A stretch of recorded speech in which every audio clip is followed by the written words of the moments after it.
Nabi itu pernah bersabda, "A'ajastu ang takuna mislah ajubi bani Israil."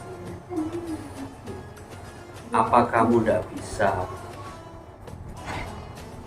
bersikap seperti sikapnya nenek tua dari kaum Bani Israil? Apa kamu tidak bisa? Jadi maunya Nabi itu mau memotivasi kepada umatnya. Kita sebagai umat Nabi Muhammad itu kalau bisa itu ya harus bersemangat. Jadi dalam kondisi apapun kita harus benar-benar tingkatkan saja. Harus nanti ya semangat itu tidak boleh luntur. Karena apa? Kalau semangat kuat ya badan kuat. Kalau semangatnya lemah ya badan jadi lemah. Orang semangatnya lemah ya akhirnya ya sholat saja ya ini nggak bisa. Tapi kalau orang semangatnya kuat ya semuanya insya Allah bisa.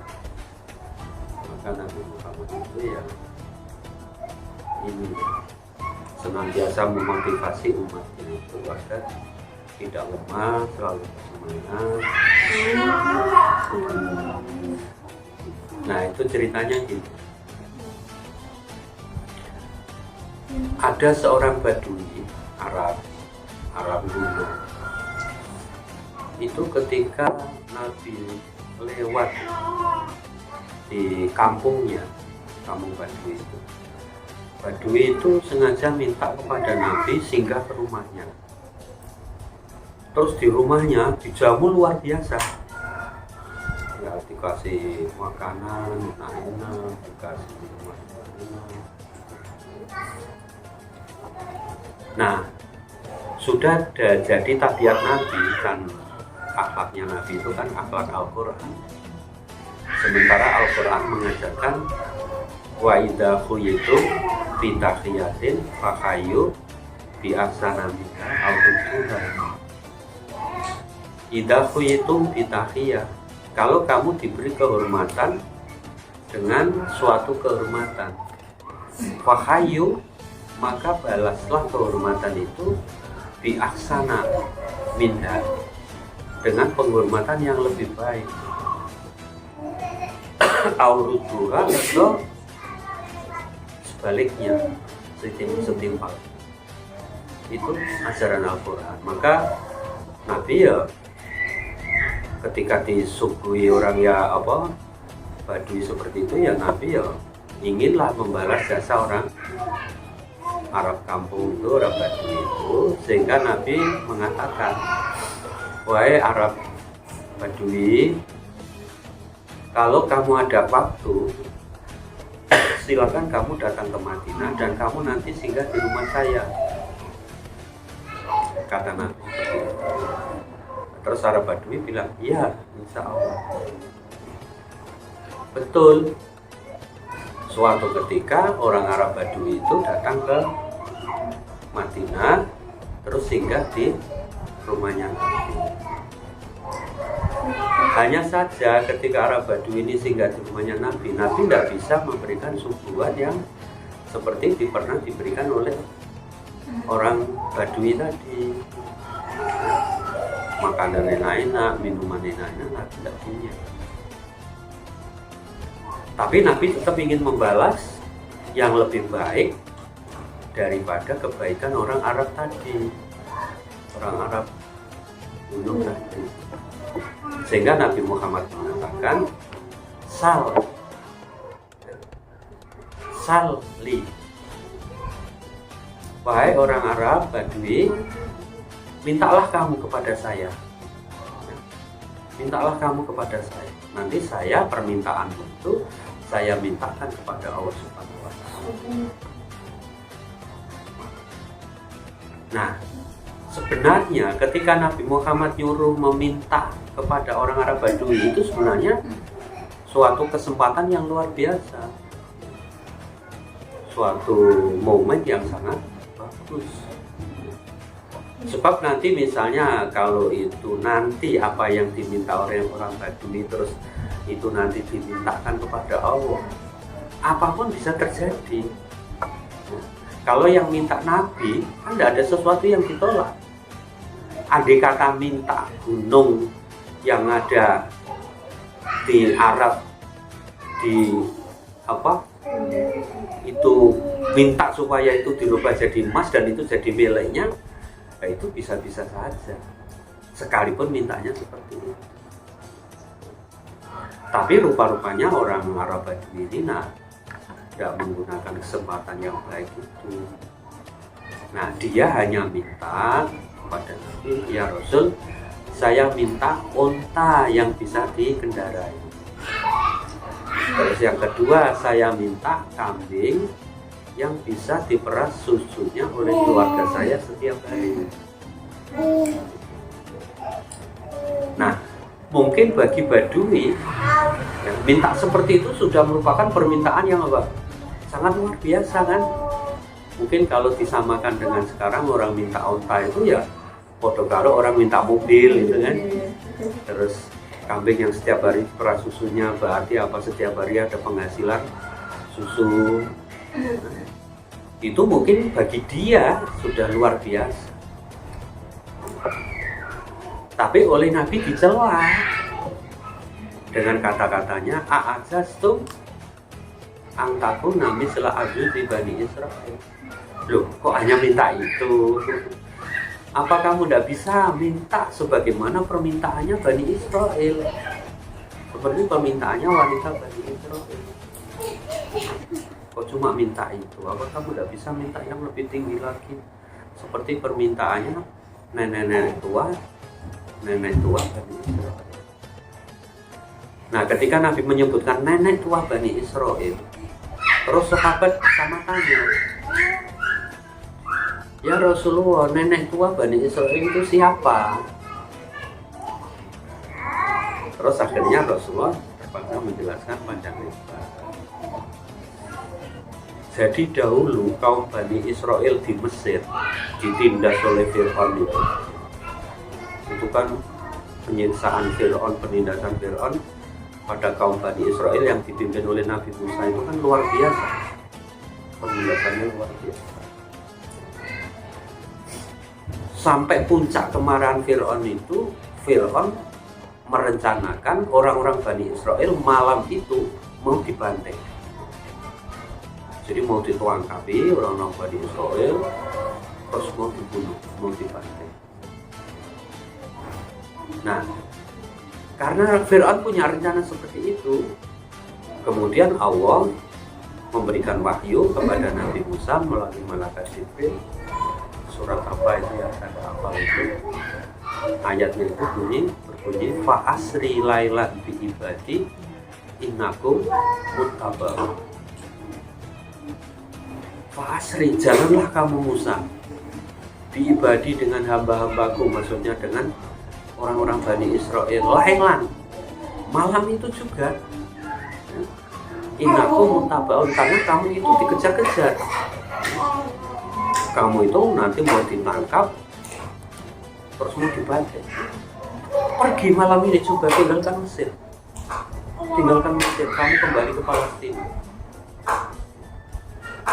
Akhirnya Nabi Musa secepat kilat dia nanti segera dibantu memberitahukan kepada semua orang Bani Israel bahwa orang Bani Israel malam itu harus pergi juga, harus angkat kaki juga dari Mesir. Ya dengan persiapan seadanya, karena memang tidak ada rencana sebelum. Terus Nabi Musa mengatakan, insya Allah malam ini kita nanti sebelum fajar sudah berada di Palestina. Makanya yo ramai mereka berangkat. Nah, karena malam hari mereka sesat jalan. Ketika lewat jalan itu, akhirnya muter ketemu itu lagi. Jalan lagi, muter ketemu itu lagi. Muter. Sesat jalan. Karena kondisi gelap gulita. Nah, terus Nabi Musa, wah, ini pasti ada yang bermasalah ini. Mosok kita dari tadi jalannya itu cuma muter-muter saja, ini pasti ada masalah. Pasti ada masalah ini. Akhirnya para akhbar, para ulama-ulama dari Israel, para Yahudi itu mengatakan kepada Nabi Musa, wahai Nabi Musa, bahwa kita orang Bani Israel itu dahulu punya janji ya, dengan Nabi Yusuf atas nama Allah. Punya janji atas nama Allah dengan Nabi Yusuf. Nabi Yusuf dahulu di Mesir ini pernah berpesan, besok kalau kamu pindah ke Palestina, kamu jangan lupa membawa tulang-tulang saya. Gitu. Kamu jangan lupa membawa tulang-tulang, membawa jenazah. Nah, keadaan itu kan sudah masa tenggang waktu sudah 400 tahun, 4 abad. Jadi dari diutusnya dari Nabi Yusuf, putranya Yakub, ya betul ya. Yakub putranya Ishak putranya Ibrahim, itu dengan diutusnya Nabi Musa itu tenggang waktu sudah 400 tahun. Sudah 4 abad. Nah itu Nabi Yusuf dulu pernah wasiat seperti itu. Nah akhirnya Nabi Musa, lah terus kalau kita harus membawa tulang-tulang Nabi Yusuf, ya kita tidak tahu kuburannya, di mana kuburannya, kita tidak tahu. Kalau mau ke belakang lewat sini langsung bisa. Akhirnya pendeta-pendeta Yahudi itu ada yang mengatakan, oh ya, ada nenek tua, nenek sudah tua, tahu kuburannya Nabi Yusuf. Nah, terus Nabi Musa bilang, ya sudah, kalau gitu panggillah dia untuk menghadap saya. Nah, setelah Nabi Yusuf menyuruh nenek itu dipanggil, akhirnya nenek itu datang di hadapan Nabi Musa. Terus Nabi Musa tanya, wahai nenek, apa kamu tahu di mana letak kuburannya Nabi Yusuf? Jawabnya nenek, tahu, saya tahu. Ya kalau gitu nek, tunjukkan di mana itu letak kuburannya Nabi Yusuf. Karena kita ada janji dengan Nabi Yusuf bahwa kita ini mau hijrah dari Mesir ke Palestina harus membawa tulang-tulangnya Nabi Yusuf. Nah tunjukkan di mana kuburannya itu, nanti kita gali, nanti tulang-tulangnya kita bawa. Diminta tunjukkan kuburannya Nabi Yusuf. Karena ditanya oleh Nabi Musa, apa kamu tahu di mana kuburannya Nabi Yusuf? Jawabnya, tahu. Ya sudah, kalau gitu tunjukkan pada saya. Gitu. Terus apa kata nenek itu? Enggak seakan saya tunjukkan. Lo tunjukkan pada saya. Malah nenek itu sumpah, wallahi, demi Allah saya tidak mau tunjukkan. Loh, tunjukkan pada saya, ini kepentingan kita bersama kan. Kita kembali ke Palestina harus bawa tulang-tulangnya Nabi Yusuf. Tunjukkan pada saya. Nenek itu laki-laki mengulangi sumpahnya, wow ini tidak akan saya tunjukkan. Lalu terus suan rame orang itu dong, terus jangan gitu nek, ini gimana nek? Ini kita nanti bisa kejar Firaun ini. Kita tidak bisa keluar dari sini kalau tidak bawa tulangnya Nabi Yusuf. Sementara kamu yang tahu, kamu tidak mau menunjukkan, ini bisa mati kita nanti kejar Firaun. Akhirnya nenek bilang, ini hadis yang ada di dalam kitab Al-Mustadrak yang diriwayatkan oleh Imam Hakim. Tapi ini saya ucapkan dengan bahasa bebas ya. Kalau hadis kan. Jadi tunjukkan nih Terus nenek bilang, saya mau menunjukkan, tapi dengan syarat. Syaratnya apa, Nek? Syaratnya kamu, wahai Nabi Musa, harus menjamin saya masuk surga. Gitu. Dan nanti saya di surga kumpul sama kamu. Gitu. Kan luar biasa. Nah, Nabi Musa, wah, nggak bisa, Nek, aku nggak punya hak untuk menentukan seseorang masuk surga. Apalagi harus kumpul dengan para nabi. Wah, nggak bisa, Nek, saya nggak punya hak seperti itu. Nah, nenek masih nantang. Ya sudah, kalau nggak bisa ya sudah. Wah, jangan gitu, Nek, jangan gitu, tunjukkan. Yes, kalau nggak mau memenuhi syarat itu ya udah tak tunjukkan. Akhirnya Allah perintah malaikat Jibril memberi wahyu kepada Nabi Musa supaya menerima permintaannya nenek tua itu. Akhirnya Nabi Musa panggil nenek tua terus bilang, ya Nek, permintaanmu dikabulkan. Yaitu permintaan apa? Minta di surga terus kumpul sama Nabi. Itulah nenek tua. Jadi inilah yang diambil oleh Nabi. Kamu umatku, wahai umatku, kenapa enggak kamu punya cita-cita dan semangat seperti semangatnya siapa? Nenek tua tadi. Kok disuruh cuma minta unta, minta kambing. Padahal unta dan kambing itu dibanding dengan surga itu kan tidak ada apa-apa. Padahal andai kata nenek tadi orang Badui minta supaya dimasukkan surga kumpul dengan Nabi Muhammad, kan itu kan mungkin saja. Mau disuruh minta, ya. Tapi kok demikian diminta kok seperti itu. Nah, teks hadis itu memang ditujukan kepada nenek tua itu, tapi maksudnya itu umum kepada kita.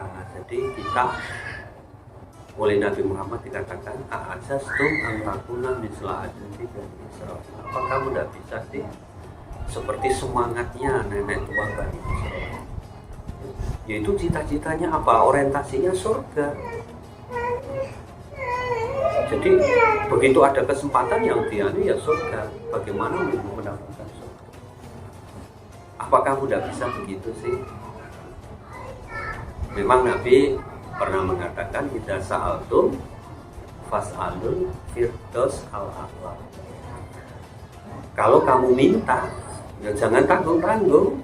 Mintalah surga firdaus yang tinggi. Jangan minta yang sekarang podo-podo jalo kan, jalo sing sekalian ya.